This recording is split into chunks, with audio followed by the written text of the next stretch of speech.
اور وہیں پہ اگر کوئی آدمی زبانی دعویٰ کر رہا ہے کہ میں محبت کرتا ہوں، جو میلاد نہ بنائے وہ گناہ گار ہے، وہ نبی کریم صاحب کا دشمن ہے، وہ نبی کریم صاحب سے سچی محبت نہیں کرتا، اس حدیث کو سن لے۔ وہ حدیث کیا ہے؟ کل امتی یدخلون الجنت الا من ابا، میری امت کے سارے لوگ جنت میں داخل ہوں گے، میری امت کے سارے لوگ جنت میں داخل ہوں گے، الا من ابا، سوائے ان لوگوں کے جنہوں نے جنت میں جانے سے انکار کر دیا۔ اللہ اکبر۔ صحابہ نے غور پوچھا، اللہ کے رسول صلی اللہ علیہ وسلم کون لوگ ہیں جو اپنے آپ کو جنت پہ جانے سے انکار کریں گے؟ کون لوگ ہیں بد نصیب لوگ جو اپنے آپ کو جنت پہ جانے سے انکار کریں گے؟ اللہ کے رسول صلی اللہ علیہ وسلم نے فرمایا، من اطاعنی دخل الجنہ ومن عصانی فقد ابا، جس نے میری اطاعت کی وہ جنت میں داخل ہوگا، ومن عصانی، جس نے میری نافرمانی کی یا میری سنت کے خلاف ورزی کی، فقط ابا، اس نے میرا انکار کیا، یعنی اپنے آپ کو جنت میں جانے سے انکار کر دیا۔ اللہ الحمد للہ نحمده ونستعینه ونستغفره ونؤمن به ونتوکل علیہ ونعوذ بالله من شرور أنفسنا ومن سيئات أعمالنا، من يهده الله فلا مضل له ومن يضلل فلا هادي له، وأشهد أن لا إله إلا الله وحده لا شريك له، وأشهد أن محمدا عبده ورسوله، أما بعد، فإن خير الحديث كتاب الله، وخير الهدي هدي محمد صلى الله عليه وسلم، وشر الأمور محدثاتها، وكل محدثة بدعة، وكل بدعة ضلالة، وكل ضلالة في النار. فأعوذ بالله السميع العليم من الشيطان الرجيم، من همزه ونفخه ونفسه، بسم الله الرحمن الرحيم. يا أيها الذين آمنوا اتقوا الله حق تقاته ولا تموتن إلا وأنتم مسلمون. يا أيها الناس اتقوا ربكم الذي خلقكم من نفس واحدة وخلق منها زوجها وبث منهما رجالا كثيرا ونساء، واتقوا الله الذي تساءلون به والأرحام، إن الله كان عليكم رقيبا. يا أيها الذين آمنوا اتقوا الله وقولوا قولا سديدا يصلح لكم أعمالكم ويغفر لكم ذنوبكم، ومن يطع الله ورسوله فقد فاز فوزا عظيما. وقال عز وجل، لقد من الله على المؤمنين إذ بعث فيهم رسولا من أنفسهم يتلو عليهم آياته ويزكيهم ويعلمهم الكتاب والحكمة. مختصر خطبہ مسونہ کے بعد تمام تعریفیں اللہ رب العالمین کے لیے لائق و زیبا ہے، جو ہم سب کا اور ساری کائنات کا اکیلا تنے تنہا مالک ہے۔ اس کے بعد درود و سلام تمام انبیاء پر، خصوصاً ہم سب کے پیارے و آخری نبی جناب محمد الرسول اللہ صلی اللہ علیہ وسلم پر، جن کے ذریعے اللہ رب العالمین نے ہمیں اسلام اور توحید جیسی عظیم نعمت سے نوازا۔ اللہم صلی علی محمد وعلی آل محمد کما صلیت علی ابراہیم وعلی آل ابراہیم انک حمید مجید۔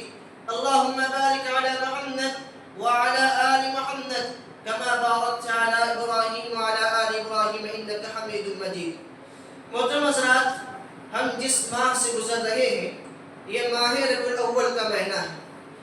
اس مہینے سے اللہ کے رسول صلی اللہ علیہ وسلم کی سیرت سے بڑا گہرا تعلق ہے، کیونکہ اگر ہم سیرت کا مطالعہ کریں، اللہ کے رسول صلی اللہ علیہ وسلم کی پیدائش اسی ماہ کے اندر ہوئی، اللہ کے رسول صلی اللہ علیہ وسلم کی وفات اسی ماہ کے اندر ہوئی، حتیٰ کہ ہجرت جیسا عظیم واقعہ بھی اسی ماہ کے اندر پیش آیا۔ تو شریعت اگر ہم اس ماہ کی مناسبت سے اگر دیکھیں، اللہ کے رسول صلی اللہ علیہ وسلم کی سیرت سے اس ماہ کا بڑا گہرا تعلق پایا جاتا ہے۔ لیکن ایک بات یاد رکھیے، اللہ رب العالمین نے ہمیں جو دین دیا ہے وہ دین مکمل واضح ہے، اس کی ساری کے ساری تعلیمات مکمل ہیں۔ اب ان تعلیمات میں رد و بدل کرنا یا حذف و اضافہ کرنے کی کوئی گنجائش باقی نہیں رہتی، کیونکہ اللہ رب العالمین نے واضح طور پر اعلان فرما دیا، اليوم اکملت لکم دینکم، وأتممت عليكم نعمتي ورضيت لكم الإسلام دينا. اے نبی صلی اللہ علیہ وسلم، آج کے دن میں نے تمہارے لیے دین کو مکمل کر دیا، دین کی ساری تعلیمات تمہارے لیے واضح کر دی، دین کو میں نے مکمل کر دیا ہے. وَرَضِيتُ لَكُمُ الْإِسْلَامَ دِينًا، اور اسی دین اسلام کے اوپر میں راضی بھی ہو گیا ہوں.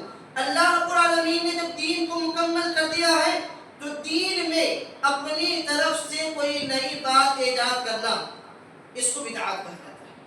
بدعت کس کو کہتے ہیں؟ ہر وہ چیز جس کا دین میں کوئی دلیل نہ پائی جاتی ہو، دین میں اس کا کوئی حصہ نہ ہو، لیکن لوگ اسے دین کا حصہ سمجھیں، یہ بدعت ہے. اس سے اللہ کے رسول صلی اللہ علیہ وسلم نے منع فرمایا ہے اور شریعت نے بھی اس سے واضح طور پر منع فرمایا.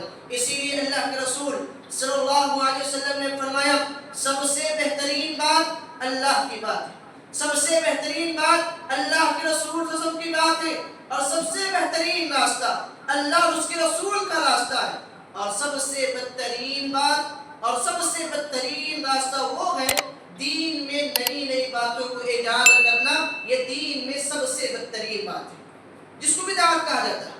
وَكُلُّ بِدْعَةٍ ضَلَالَةٍ، اور ہر بدعت گمراہی ہے، اور ہر گمراہی وَكُلُّ ضَلَالَةٍ فِي النَّارِ، اور ہر گمراہی جہنم کی طرف لے کر جاتی ہے. اب ہم نے بدعت کو بھی سمجھ لیا، دین اسلام کی تعلیمات بھی مکمل واضح ہے، لیکن اگر ہم اس مہینے کا جائزہ لیں، اس مہینے میں کچھ چیزیں ایسی ہیں جو ہمارے مسلم معاشرے کے اندر ہر سال باقاعدہ طور پر منائی جاتی ہیں، جن کو لوگ دین کا حصہ سمجھتے ہیں جبکہ اس کا دین سے کوئی تعلق نہیں ہوتا ہے. انہی میں سے ایک مروجہ بدعت، جس بدعت کو لوگوں نے بدعت سمجھنا ہی چھوڑ دیا ہے بلکہ اس کو دین بلکہ ایمان کا حصہ سمجھ لیا ہے، وہ ہے میلاد النبی، جو کہ 12 ربیع الاول کے دن جس کو منایا جاتا ہے، جس کی وجہ بیان کی جاتی ہے کہ اس دن اللہ کے رسول صلی اللہ علیہ وسلم پیدا ہوئے. اسی مناسبت سے ان کی پیدائش کی خوشی منانے کے لیے ہم جشن میلاد مناتے ہیں. آئیے ذرا اس کی تفصیلی جائزہ لیتے ہیں. ایک بات یاد رکھیے، اللہ رب العالمین کی جب ہم کتاب اللہ کی تلاوت کریں گے، جب اس کے کتاب اللہ کا مطالعہ کریں گے، حدیث کا مطالعہ کریں گے، صحابہ کرام کی زندگی کا مطالعہ کریں گے، کہیں پر بھی ہمیں اس جشن میلاد میں کوئی دلیل تصور نہیں ملتی. پہلی بات، نہ اللہ کے رسول صلی اللہ علیہ وسلم نے حکم دیا، نہ صحابہ نے اس پر عمل کیا، نہ تابعین نے اس پر عمل کیا.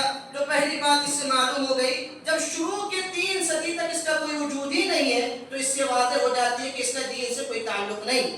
کیونکہ اللہ کے رسول صلی اللہ علیہ وسلم نے واضح طور پر فرمایا، کیا فرمایا؟ علیکم بسنتی وسنت الخلفاء الراشدین. اے لوگوں، ایک بات یاد رکھو، میرے مرنے کے بعد تم بہت زیادہ اختلاف دیکھو گے، بہت زیادہ فتنہ فساد دیکھو گے.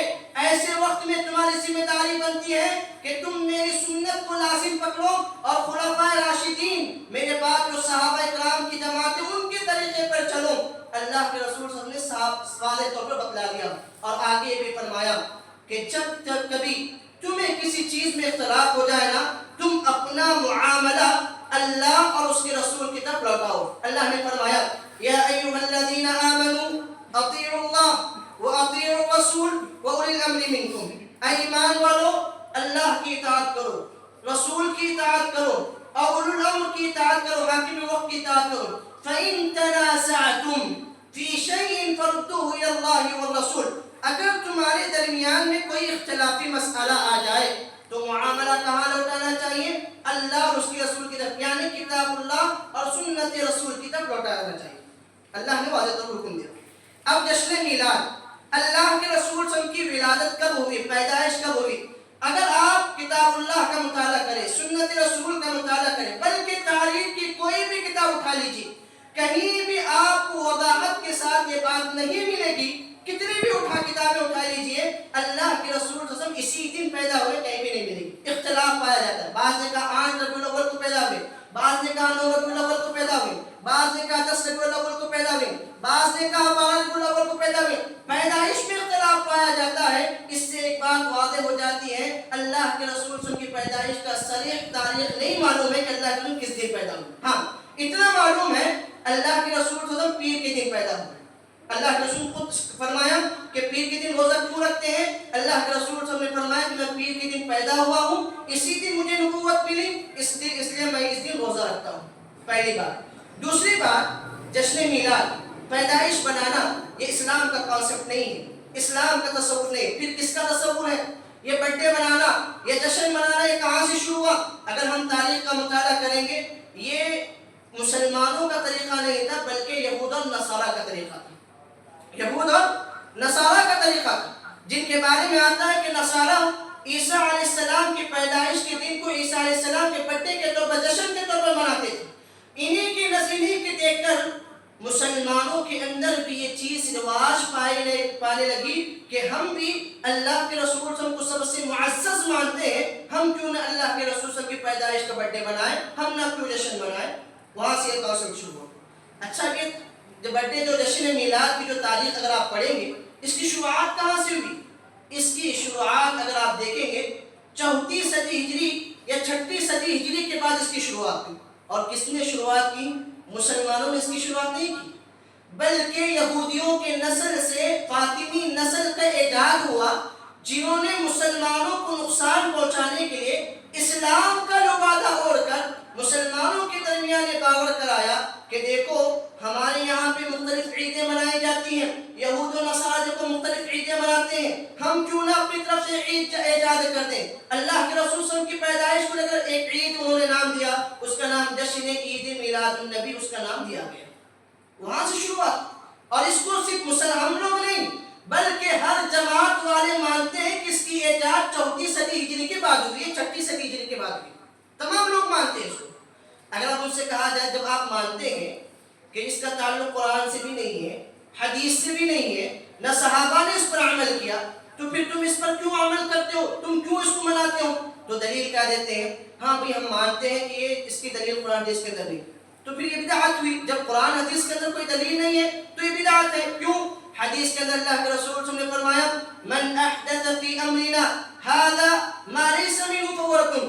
جو بھی کام میری سنت قرآن حدیث سے ثابت نہ ہو وہ کام کیا، اس کو رد کر دیا جائے گا، اس کے شمار شریعت میں نہیں ہے، اس کو رد کر دیا جائے گا. کل بدعت ضلالہ، ہر نئی بات گمراہی ہے، بدعت ہے. اللہ رب العالمین نے واضح طور پر کہا. جب ان سے کہا جاتا تو کیا کہتے ہیں؟ نہیں، یہ بدعت نہیں ہے بلکہ بدعت حسنہ. بدعت حسنہ. بدعت کو بھی انہوں نے کیا کیا؟ 2 تقسیم کر دی. بدعت حسنہ یعنی ایسی بدعت جو اچھی ہے، جس کو مانا جا سکتا ہے، جس پر عمل کیا جا سکتا ہے. اس کے لیے قرآن سے بھی دلیل دی جاتی ہے، احادیث سے بھی دلیل دی جاتی ہے.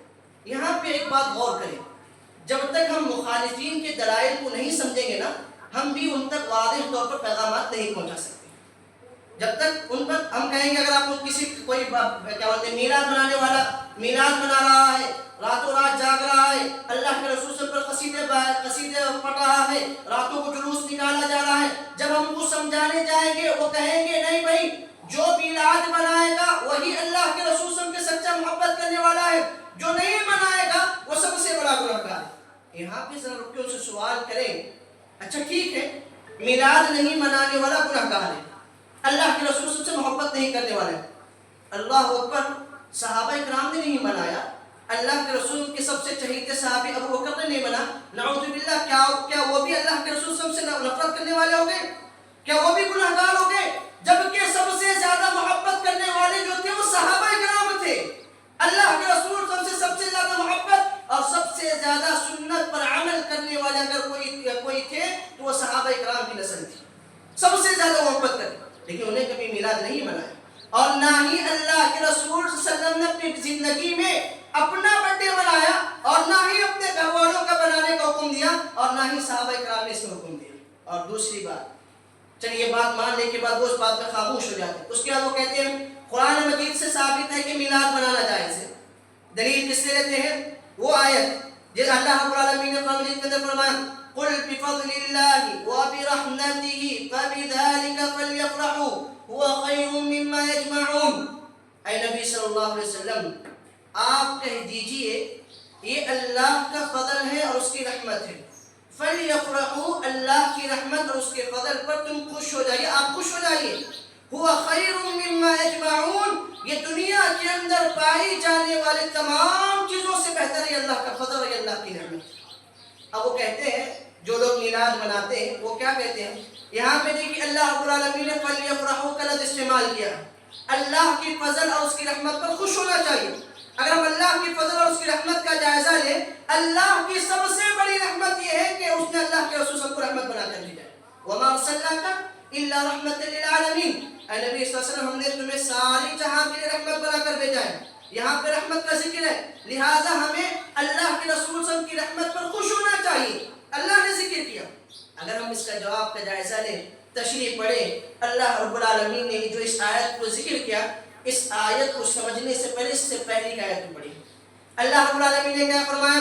یا ایھا الناس قد جاءتکم موعظۃ من ربکم وشفاء لما فی الصدور، اے لوگوں تمہارے پاس اللہ رب العالمین نے ایک ایسی نصیحت والی کتاب بھیجی ہے جو دلوں کے لیے شفا ہے، تمہارے لیے ہدایت کا راستہ ہے۔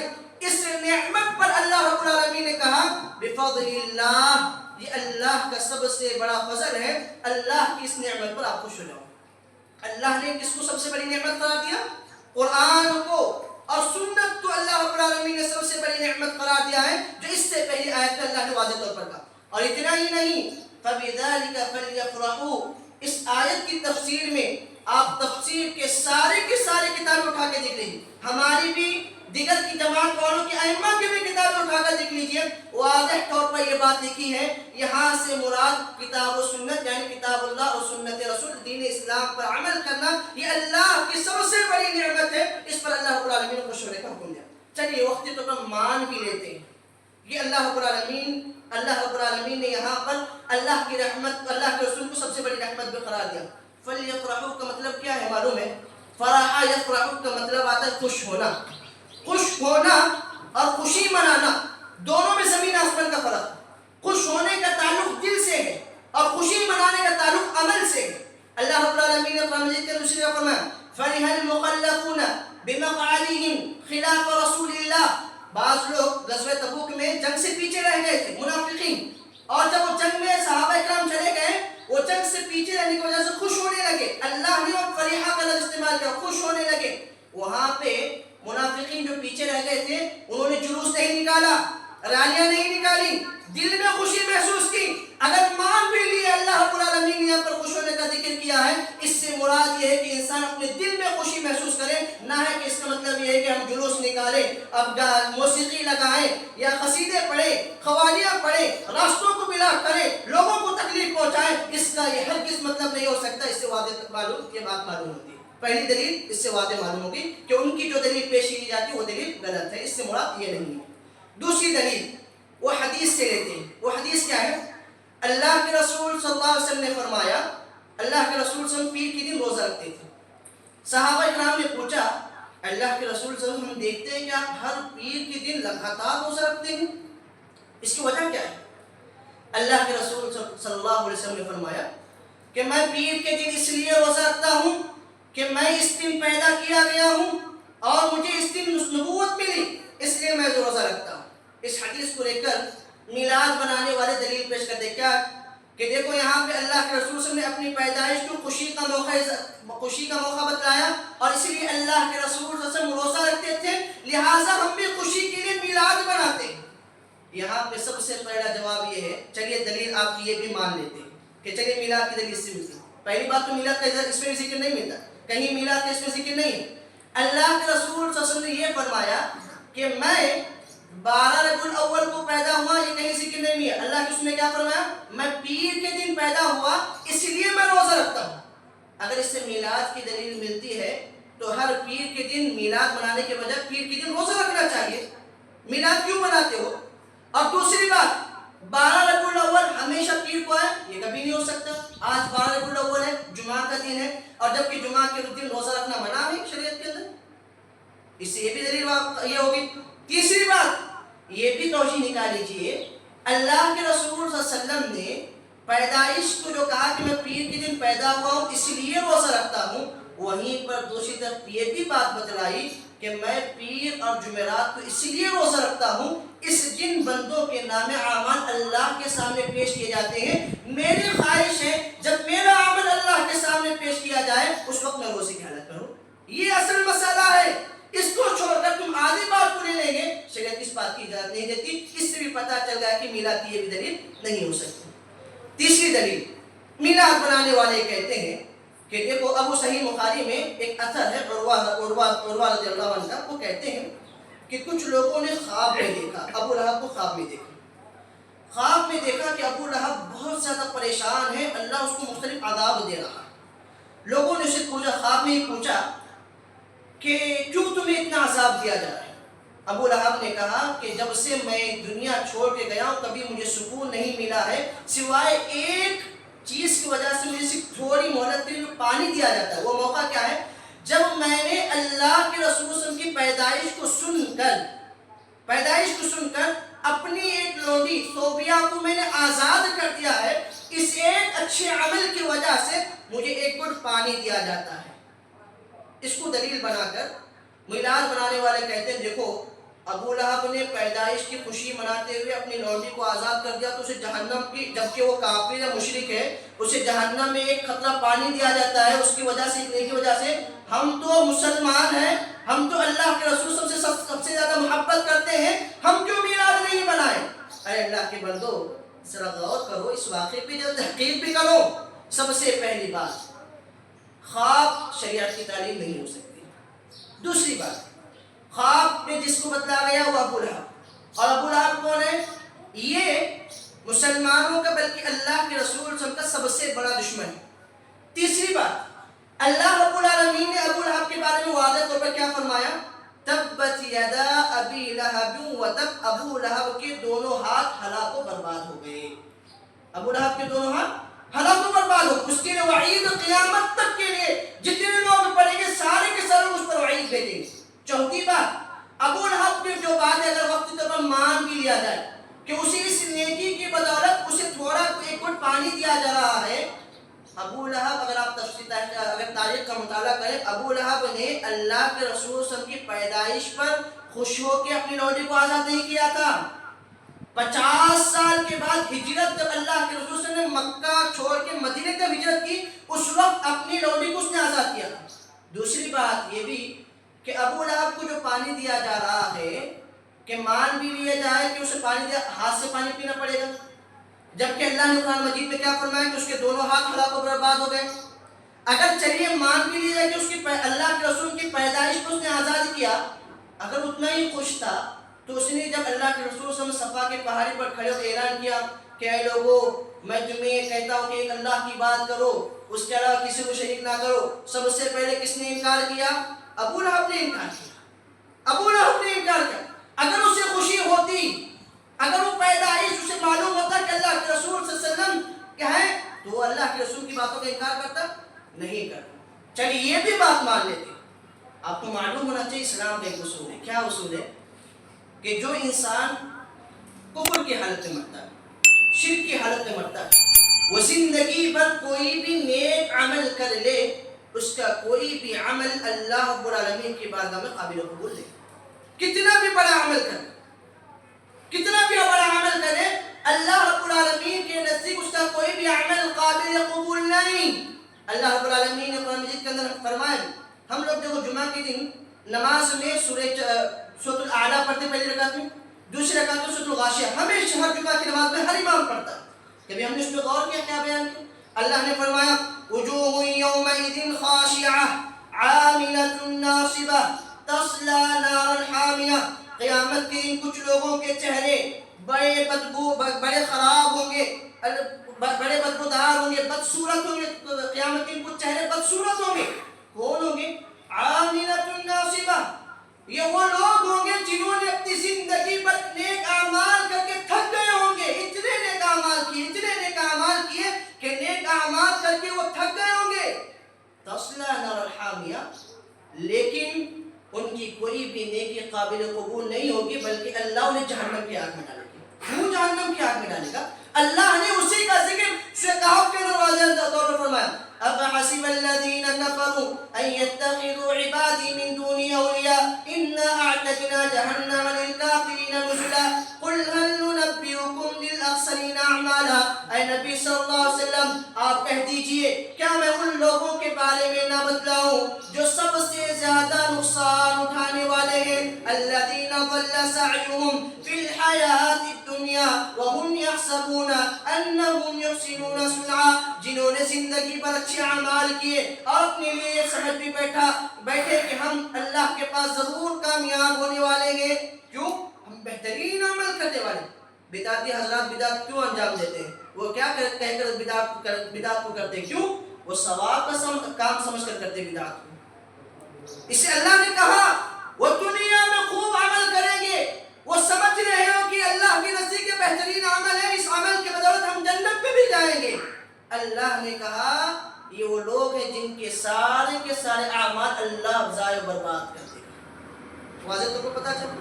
اس کے آگے اللہ نے فرمایا اولئک الذین کفروا، یہ وہ لوگ ہیں جن لوگوں نے کفر کیا۔ ابو لہب کفر کی حالت میں مرا، ابو لہب شرک کی حالت میں مرا۔ جب شرک اور کفر کی حالت میں اس کا انتقال ہوا تو اس کی کوئی بھی نیکی قابل قبول نہیں، اس کے ساری نیکیاں ضائع برباد ہوئی۔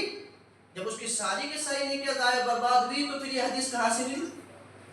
اس سے میلاد کی دلیل کہاں سے ثابت ہوا؟ ثابت ہی نہیں۔ چلیے اور ایک بات مان بھی لیتے ہیں، چلیے ابو لہب کا واقعہ مان لیتے ہیں، تو کیا ابو لہب ہمارے لیے رول ماڈل ہے؟ صحابہ کرام ہمارے لیے رول ماڈل نہیں ہے؟ شریعت پر عمل کرنے والے کون تھے؟ صحابہ کرام تھے۔ شریعت کی بہترین تفسیر کرنے والے کون تھے؟ صحابہ کرام تھے۔ اللہ کے رسول صلی اللہ علیہ وسلم تھے۔ سب سے زیادہ سنت پر عمل کرنے والے کون تھے؟ صحابہ کرام۔ کیا صحابہ کرام نے قرآن مجید کی تفسیر کو نہیں سمجھا؟ نعوذ باللہ من ذالک۔ کیا انہوں نے حدیث کو نہیں سمجھا؟ اگر وہ سمجھتے تو میلاد کیوں نہیں بنایا؟ نعوذ باللہ من ذالک۔ اللہ کے بندوں ان تمام دلائل کا جائزہ لیں، واضح طور پہ یہ بات پتہ چلتی ہے کہ یہ دین میں نئی چیز ہے، یہ بدعت ہے، اس کا پہلے دین سے کوئی تعلق نہیں۔ اگر کوئی آدمی ان تمام واضح دلائل کو جاننے کے باوجود بھی ان بدعات میں شمار ہوتا ہے، ایسا آدمی کا کوئی بھی عمل قابل قبول نہیں ہوگا۔ یہ بات واضح طور پہ اللہ نے واضح طور پر تنبیہ کر کے فرمایا فَلْيَحْذَرِ الَّذِينَ يُخَالِفُونَ عَنْ أَمْرِهِ أَن تُصِيبَهُمْ فِتْنَةٌ أَوْ يُصِيبَهُمْ عَذَابٌ أَلِيمٌ۔ جو کوئی آدمی اللہ کے رسول کی مخالفت کرے گا، اللہ کے رسول کی بات کو نہیں مانے گا، ان تصیبہم فتنہ، اس آدمی کو اس بات سے ڈرنا چاہیے ان قریب اللہ اسے کسی مصیبت میں مبتلا نہ کرے، او یصیبہم عذاب علیم، اور اتنا ہی نہیں اللہ رب العالمین اسے دردناک عذاب میں مبتلا کر دے گا۔ اور اتنا ہی نہیں، جو لوگ ان بدعات کو دین کے دین کا حصہ سمجھ کر کرتے ہیں اور یہ سمجھتے ہیں کہ محبت الہی محبت رسول کا سب سے بڑا ذریعہ ہے، محبت رسول کا سب سے بڑا تقاضا ہے، یہ لوگ اپنے دعوے میں سب سے زیادہ جھوٹے ہیں۔ یہ بات یاد رکھ لیجیے، محبت زبان سے ثابت نہیں ہوتی ہے، محبت ثابت کرنے کے لیے عمل سے ثبوت دینا ضروری ہوتا ہے۔ صحابہ کرام کس طرح محبت کرتے تھے، ذرا ان کی زندگی کا جائزہ لو۔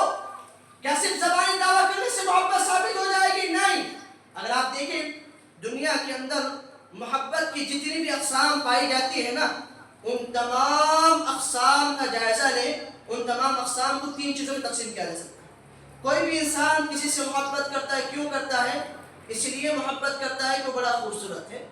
اگر خوبصورتی کو معیار، محبت کا معیار بنایا جائے، اللہ کے رسول صلی اللہ علیہ وسلم سب سے زیادہ خوبصورت تھے۔ صحابہ کرام خود کہتے تھے کہ سورج اور چاند سے بھی زیادہ خوبصورت اللہ کے رسول صلی اللہ علیہ وسلم تھے، تو محبت سب سے زیادہ ان سے کرنی چاہیے۔ چلیے اگر محبت کا معیار جو دوسرا اصول ہے، کمالات کی بنیاد پر کسی سے محبت کی جاتی ہے، اس کے اندر یہ خوبی ہے، اس خوبی کی وجہ سے محبت کی جاتی ہے۔ اللہ کے رسول کے اندر ساری کے ساری خوبیاں موجود تھیں، بہادری، شجاعت، صداقت، عدالت، انصاف، ہر خوبی اللہ کے رسول کے اندر موجود تھی۔ اس سے بھی واضح ہو جاتا ہے کہ سب سے زیادہ محبت کس سے کرنی چاہیے؟ اللہ کے رسول سے۔ چلیے تیسرا اصول جو ہے، محبت کسی سے کی جاتی ہے اس کے احسانات کی بنیاد پر کی جاتی ہے، اس کا احسان مجھ پر ہے اسی لیے میں اس سے محبت کرتا ہوں۔ اگر احسانات کو بھی معیار بنایا جائے، اللہ کے رسول کے سب سے زیادہ احسانات ہم پر ہے، سب سے بڑا احسان یہ ہے انہوں نے ہمیں توحید کی تعلیم دی، جہنم سے بچنے کا راستہ بتایا، جنت میں جانے کا راستہ بتایا، یہ سب سے بڑا احسان ہے۔ جب یہ چیز واضح ہو گئی تو تمام چیزوں سے محبت رسول، اللہ کے رسول صلی اللہ علیہ وسلم سے محبت بھی کرنا ہے، تو اس بات کو بھی ذہن رکھ لیجئے، محبت اسی طرح کرنا چاہیے جس طرح اللہ اور اس کے رسول صلی اللہ علیہ وسلم نے واضح بتلایا ہے، تبھی جا کے محبت ثابت ہوگی۔ محبت کیسے بتایا؟ لا یؤمن احدکم حتی اکون احب الیہ من والدہ وولدہ والناس اجمعین، تم میں سے کوئی آدمی اس وقت تک کامل مکمل ایمان والا نہیں ہو سکتا جب تک کہ وہ مجھ سے اپنی اولاد، والدین، بلکہ دنیا کے اندر پائی جانے والی تمام چیزوں سے زیادہ محبت نہ کرے۔ پہلی بات، اب سوال آپ کر سکتے ہیں، چلیے دنیا کے اندر پائے جانے والی تمام چیزوں سے زیادہ اللہ اور اس کے رسول سے محبت کرنا یہ مان لیے، کیا اپنی جان سے بھی زیادہ محبت کرنا؟ بالکل کرنا چاہیے۔ قرآن کہتا ہے النبی اولا بالمؤمنین من انفسہم، نبی تمہاری جان سے بھی زیادہ محبت کے زیادہ حقدار ہیں۔ عمر بن خطاب رضی اللہ عنہ ایک مرتبہ اللہ کے رسول صلی اللہ علیہ وسلم کے ساتھ تھے، اللہ کے رسول صلی اللہ علیہ وسلم سے کہنے لگے، اللہ کے رسول صلی اللہ علیہ وسلم میں اپنی جان کے بعد سب سے زیادہ اگر کسی سے محبت کرتا ہوں نا آپ سے کرتا ہوں۔ اللہ کے رسول صلی اللہ علیہ وسلم نے فوراً کہا یا عمر، اے عمر، ابھی تمہارا ایمان مکمل نہیں ہوا جب تک تم، اللہ کے رسول نے قسم کھا کر کہا، اللہ رب العالمین کی قسم جس کے ہاتھ میں، اس ذات کی قسم جس کے ہاتھ میں میری جان ہے، جب تک تم اپنی جان سے بھی زیادہ مجھ سے محبت نہیں کرو گے اس وقت تم کامل مکمل ایمان والے نہیں بن سکتے۔ اسی وقت فوراً عمر رضی اللہ عنہ نے کہا اللہ کے رسول صلی اللہ علیہ وسلم میں اپنی جان سے بھی زیادہ آپ سے محبت کروں۔ اللہ کے رسول صلی اللہ علیہ وسلم الیان یا عمر، اے عمر اب تمہارا ایمان مکمل ہو۔ اللہ اکبر، یہ ہے محبت۔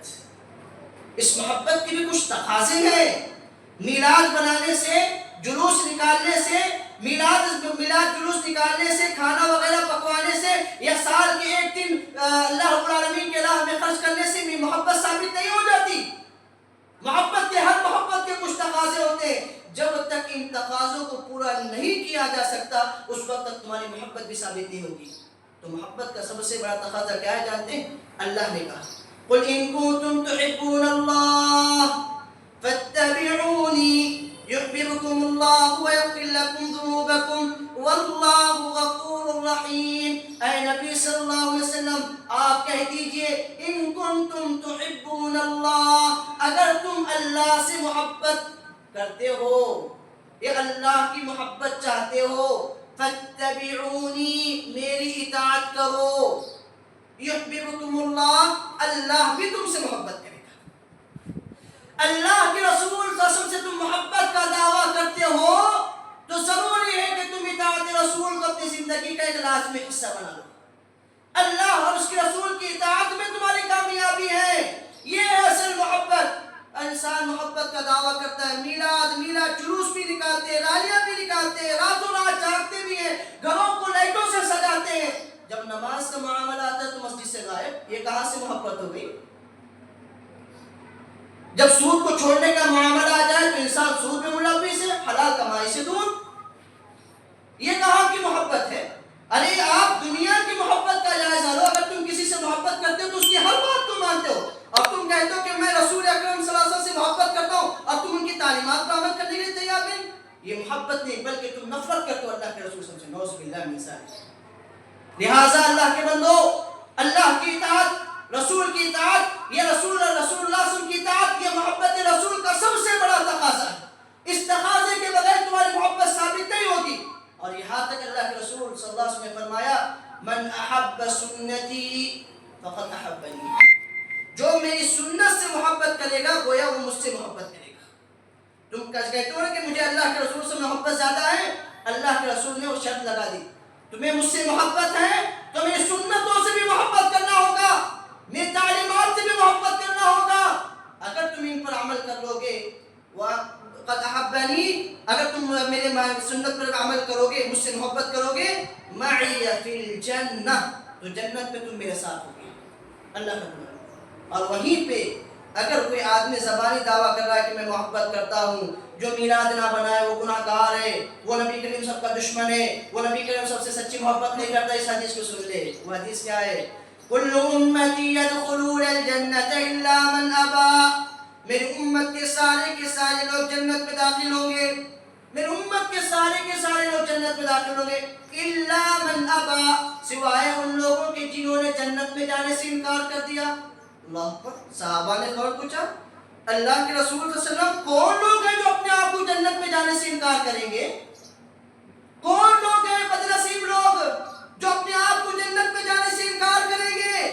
اللہ کے رسول صلی اللہ علیہ وسلم نے فرمایا من اطاعنی دخل الجنہ ومن عصانی فقد ابا، جس نے میری اطاعت کی وہ جنت میں داخل ہوگا، ومن عصانی، جس نے میری نافرمانی کی یا میری سنت کی خلاف ورزی کی، فقد ابا، اس نے میرا انکار کیا، یعنی اپنے آپ کو جنت میں جانے سے انکار کر دیا۔ اللہ اکبر۔ پتا چلا جب میلاد منانے کی کوئی دلیل سنت سے ثابت نہیں ہے، قرآن سے ثابت نہیں، تو پتا چلا کہ یہ شریعت کا اس کا کوئی حصہ نہیں ہے، تو یہ اللہ کے رسول صلی اللہ علیہ وسلم کی صریح نافرمانی ہوئی کہ نہیں ہوئی؟ جب صریح نافرمانی ہوئی تو میلاد بنانے والوں کا ٹھکانہ کہاں ہوگا؟ جنت ہوگا جہنم ہوگا؟ اللہ کے رسول واضح طور پر بیان بتلا دیا ہے۔ تو لہٰذا اللہ کے بندو شریعت واضح، اس میں کوئی رد و بدل نہیں کی جا سکتی۔ اللہ کے رسول صلی اللہ علیہ وسلم نے سارے کے سارے پیدائش سے لے کر وفات تک سارے کے سارے تعلیمات کو کھول کر واضح طور پر بیان کر دیا ہے۔ اب اس میں ہم اپنی طرف سے نئی باتیں ایجاد نہیں کر سکتے، اور نہ ہی قرآن مجید قرآن اور حدیث سے غلط تفسیر بیان کر کے ان کو لوگوں کو گمراہ بھی نہیں کر سکتے۔ اگر کوئی یہ کرتا ہے، اللہ کے رسول صلی اللہ علیہ وسلم نے اس پر سب بڑی وعید سنائی ہے، اللہ کے نزدیک، اللہ کے رسول سب کے نزدیک سب سے بڑا مجرم ہے۔ اور ایک بات یاد رکھ لیجیے، جب اتنے واضح تعلیمات آ بھی گئی، انسان جان بھی لیا کہ میلاد بنانا جائز نہیں ہے، بدعت ہے، گمراہی کا راستہ ہے، اس کی دلیل قرآن سے ثابت نہیں، حدیث بھی ثابت نہیں، اس کے باوجود بھی اگر ہم میلاد بناتے ہیں یا میلاد بنانے والوں کا ساتھ دیتے ہیں یا میلاد جو بناتے ہیں ان کا انکار نہیں کرتے، ان کے لیے بھی وعید ہے۔ کیا وعید ہے معلوم ہے؟ اللہ کے رسول صلی اللہ علیہ وسلم وَمَنْ أَظْلَمُ مِمَّنْ ذُكِّرَ بِآيَاتِ رَبِّهِ ثُمَّ أَعْرَضَ عَنْهَا، اس سے بڑا ظالم انسان کون ہوگا؟ اس سے بڑا ظالم انسان کون ہوگا جس کے سامنے میری واضح تعلیمات پیش کی جاتی ہوں، قرآن حدیث کی باتیں پیش کی جاتی ہوں، اور ان باتوں کو سنتا بھی ہے، ثم اعرض عنها، سننے کے بعد اسے منہ موڑ لیتا ہے، یا سنتا ہے کہاں سے سنتا ہے دوسرے کہاں سے چھوڑ دیتا ہے، یا سننے کے بعد عمل نہیں کرتا ہے، ایسا آدمی اللہ کے نزدیک سب سے بڑا ظالم ہے۔ اِنَّا مِنَ الْمُجْرِمِينَ مُنْتَقِمُونَ، اور یہ سب سے بڑا مجرم ہے، ایسا مجرم اللہ رب العالمین دیگر مجرموں کو چھوڑ دے اگر چاہے تو، لیکن ان مجرموں جو مجرم قرآن حدیث کی باتیں سننے کے بعد بھی عمل نہیں کرتے نا، ان مجرموں سے ضرور انتقام ہوگا۔ لہٰذا اللہ رب العالمین نے جو ہمیں تعلیمات دی ہیں، اس پر ہمیں اللہ رب العالمین کا شکر بجا لانا چاہیے، اللہ کی اس نعمت پر شکر بجا لاتے ہوئے اپنے آپ کو بدعات و خرافات سے بچانا چاہیے۔ اور آخری بات میں یہ کہتا ہوں، جتنا بدعات انسان کرتا ہے نا، اتنا ہی وہ اللہ رب العالمین کو ناراض کرتا ہے اور شیطان کو خوش کرتا ہے۔ میں آپ کو کہتا ہوں 12 ربیع الاول کی اگر آپ تاریخ پڑھیں نا، آپ کو ولادت سے متعلق کہیں بھی اتفاق نہیں ملے گا، میں نے آپ کو شروع میں کہا، لیکن ایک چیز میں اتفاق ضرور ملے گا، 12 ربیع الاول کو اللہ کے رسول صلی اللہ علیہ وسلم کی وفات ہوئی، اس تاریخ کے ساری کتابوں میں موجود ہے، اس میں کسی کا اختلاف نہیں۔ عقل سے آپ سوچیں، کوئی آدمی اپنی کسی بھی محبوب چیز کے انتقال پر خوشی منائے گا؟ نہیں منائے گا۔ جب آپ کو یقین ہے کہ 12 ربیع الاول کو اللہ کے رسول صلی اللہ علیہ وسلم کی وفات ہوئی، اور یہ صدمہ قیامت کے دن تک کا، قیامت تک کا سب سے بڑا صدمہ ہے، اس وقت صحابہ اکرام کی حالت ایسی تھی، عمر فاروق رضی اللہ عنہ یہاں تک یہ ہو گئے تھے، اگر کوئی آدمی کہے کہ محمد صلی اللہ علیہ وسلم کا انتقال ہو، اس کی میں گردن اڑا دوں گا، اتنے اپنے حواس کو کھو بیٹھے تھے، پوری تاریخ چھا گئی تھی صحابہ اکرام رضوان اللہ علیہم اجمعین پر، اور آج ہمیں کہ اسی دن خوشی منا رہے ہیں، نعوذ باللہ من ذالک۔ یہ محبت کا ثبوت تم دے رہے ہو؟ اللہ کے بندو اللہ سے ڈرو، ورنہ اللہ کا عذاب آئے گا۔ اور یہ بھی بات یاد رکھو، ابن ماجہ کی حدیث ہے، جو آدمی بدعات میں مبتلا ہوتا ہے نا، بدعات کو انجام دیتا ہے نا، نہ اس کا روزہ قبول ہوتا ہے، نہ اس کی نماز قبول ہوتی ہے، نہ اس کی کوئی نیکی قبول ہوتی ہے، حتیٰ کہ یہاں تک کہا ہے کہ انسان شیطان جتنا خوش بدعات سے ہوتا ہے اتنا گناہ سے نہیں ہوتا ہے۔ کیوں؟ انسان جب گناہ کا کام کرتا ہے تو گناہ کو گناہ سمجھتا ہے نا، ارے یہ غلط کام ہے، مجھ سے ہو گئی غلطی، وہ اللہ رب العالمین چاہے تو اللہ اسے توبہ کی توفیق دیتا ہے، توبہ کے بعد وہ اللہ سے معافی مانگ کے اس گناہ کو چھوڑ بھی سکتا ہے۔ لیکن بدعات کا مسئلہ ایسا نہیں، بدعات کا مسئلہ ایسا ہے کہ بدعات کو انسان گناہ سمجھتا نہیں، بلکہ کیا سمجھتا ہے یہ ثواب کا کام ہے، میں جو میلاد بنا رہا ہوں یہ ثواب کا کام ہے، مجھے ثواب ملے گا، اس سے محبت ثابت ہوگی، اس سے میں جنت میں جاؤں گا، ثواب کا کام سمجھ کر کرنے لگتا ہے، اور ثواب کا کام سمجھنے کی وجہ سے وہ توبہ بھی نہیں کرتا اور یہاں تک کہ اس دنیا سے رخصت ہو جاتا ہے۔ لہٰذا اللہ کے بندو، اللہ نے ہمارے لیے جو تعلیمات دی اس پر عمل کرنے کی کوشش کرے، بدعات و خرافات سے اپنے آپ کو بچائیں، اور جو بھائی حضرات آپ کے دوست احباب جو ان بدعات و خرافات میں مبتلا ہے، پیارے انداز میں سمجھائیں کہ دیکھ قرآن واضح ہے، حدیث واضح ہے، 3 صدیوں تک جن 3 صدیوں کو اللہ نے اللہ کے رسول صلی اللہ علیہ وسلم نے سب سے بہترین زمانہ قرار دیا ہے، ان کے زمانے میں بھی ایسی کوئی بدعت نہیں تھی، پھر تم کیوں اپنا کرو؟ اللہ سے ڈرو، اللہ سے ہدایت کی دعا مانگو، اللہ رب العالمین سے دعا ہے اللہ رب العالمین ہم تمام کو بدعات و خرافات سے بچائے، کتاب و سنت کے مطابق زندگی گزارنے کی توفیق عطا فرمائے۔ جو بھی حضرات ان بدعات و خرافات